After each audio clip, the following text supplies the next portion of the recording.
The stock market gave investors a nice end of the month surprise with a gain. Let's get some common sense from Craig on what else might be in store for 2024. Craig Bolanos is the CEO and founder of Wealth Management Group.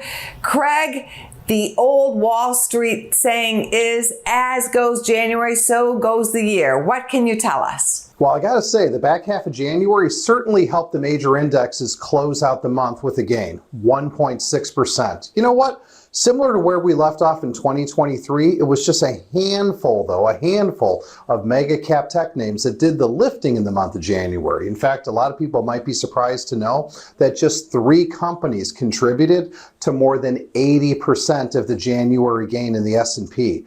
But, you know, Angela, we're really talking about this. History shouldn't be a mystery. And from a historical perspective, a positive January has been a bullish sign for stocks. I mean, the popular maxim, you mentioned, as goes January, so goes the year. Well, it's actually stood the test of time. When I say standing the test of time, since 1950, the S&P 500 has posted an average annual return of 16.8% when we have positive Januaries. And furthermore, the index is up 89% of the time. 89% is a very high batting average. Do you think the stock market this year will fall in line with history? What should investors watch? Well, you know what, Angela? I mean, the prospect of a soft landing, falling inflation, shift from rate hikes to rate cuts, it's kind of helped offset what I think is an underwhelming fourth quarter earnings season thus far. So yeah, there are some short-term overbought conditions. I got to acknowledge that.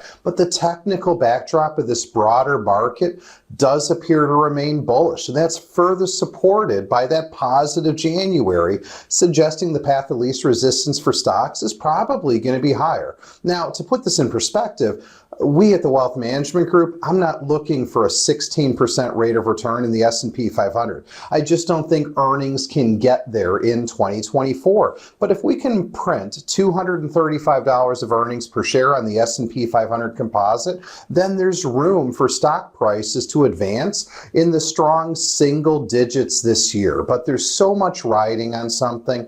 It's all riding on inflation, because if we can continue to get some deflationary pressures, then the Federal Reserve is going to be able to cut those interest rates a couple of times. And remember, cutting interest rates tends to support and can be accretive for asset prices. So the truth is, I think investors should really stay net long, now that we're into 2024. And I think people just need to make sure they're doing some proper rebalancing with their ingredient weights so they don't get too far over their skis. I'm Craig Bolanos, the CEO and founder of Wealth Management Group.